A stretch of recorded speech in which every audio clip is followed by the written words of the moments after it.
My absolute favorite part is getting to go through these gorgeous scraps from the 1930s through the 1950s. I get to take some time and admire the variety of prints. It's really teaching me a lot about what the trends were. I've seen a lot of grid backgrounds with florals on top, also a lot of speckles or various size dots. Sometimes polka dots, but also these varied dots. Also using dots in almost like a pointillist clustered fashion, always with flowers or something on top of it. Here's where the dots give an illusion of some flowers being further behind. What I'm going to do, and these are all great, there's not a bad one in the bunch. I especially love this one because I think it's going to look really nice with this.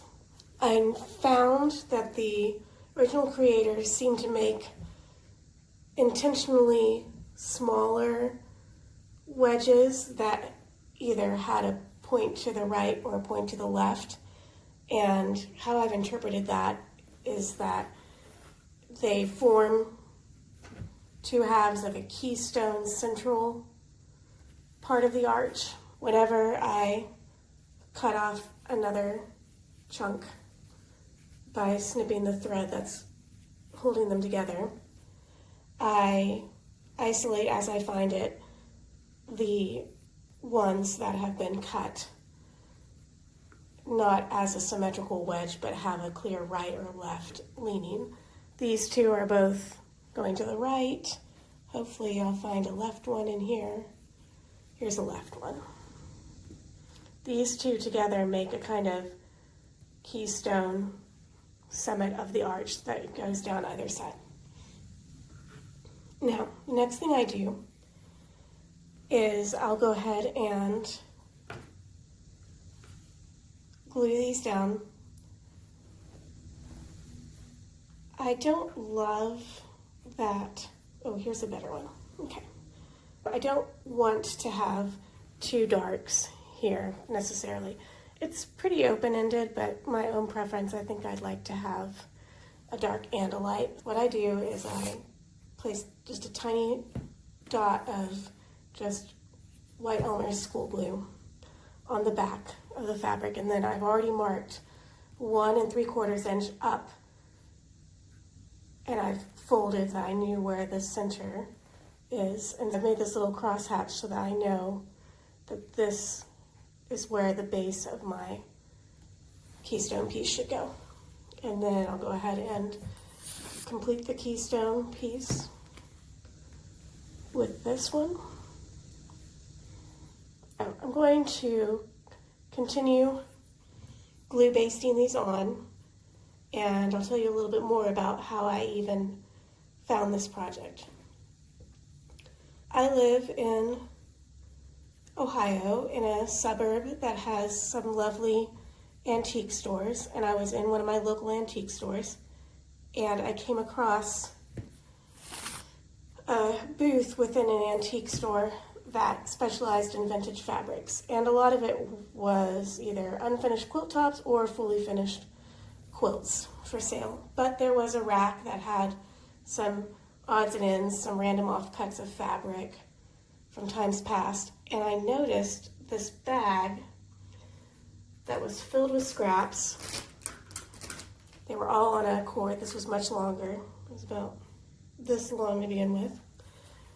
And it's hard to see, it was all inside a closed bag, but handily the seller had written hundreds, thousands, of tiny cut pieces to make little fans for applique onto a quilt. 1930s to 50s printed cautions, have fun.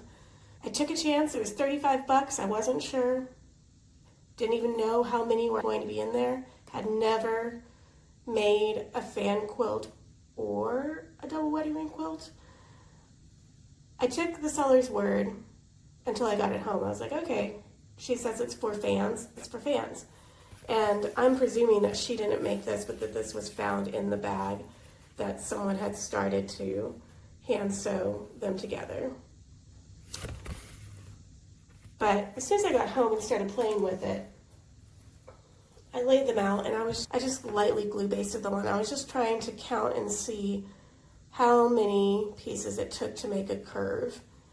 And I was like, gosh, these are awfully stubby. If this is going to be a fan, that's a gigantic circle wedge for very small, short fan blades. The ratio is off. I don't feel like this is right. I played around some more and I found myself making arches, this one here. I was like, oh, okay, so there are 5 pieces, and then I found that there are these Keystone pieces that seem to want to be at the apex of the arch. I think what I bought was not pre-cut pieces for a fan quilt, but pre-cut pieces for a double wedding ring quilt. I Googled, found some images, got my head wrapped around what the block base is for a double wedding ring quilt. It's surprisingly simple considering how intricate it looks when you put all the blocks together.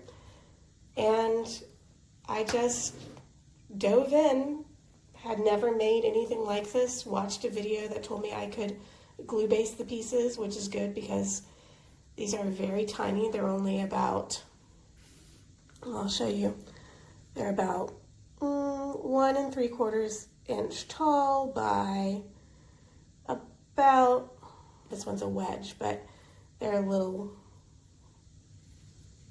at their widest, an inch wide. Not something I was familiar with, but I just tried it out on a scrap piece of fabric, and I sewed some of these down.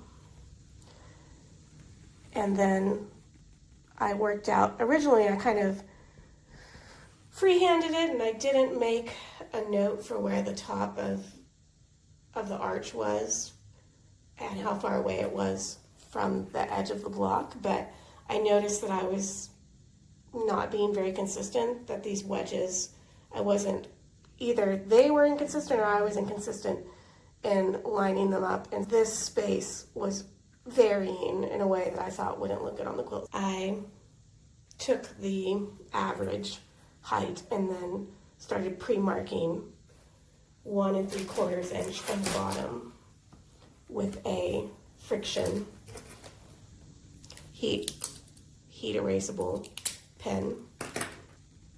Now I have consistent arches, consistent curves.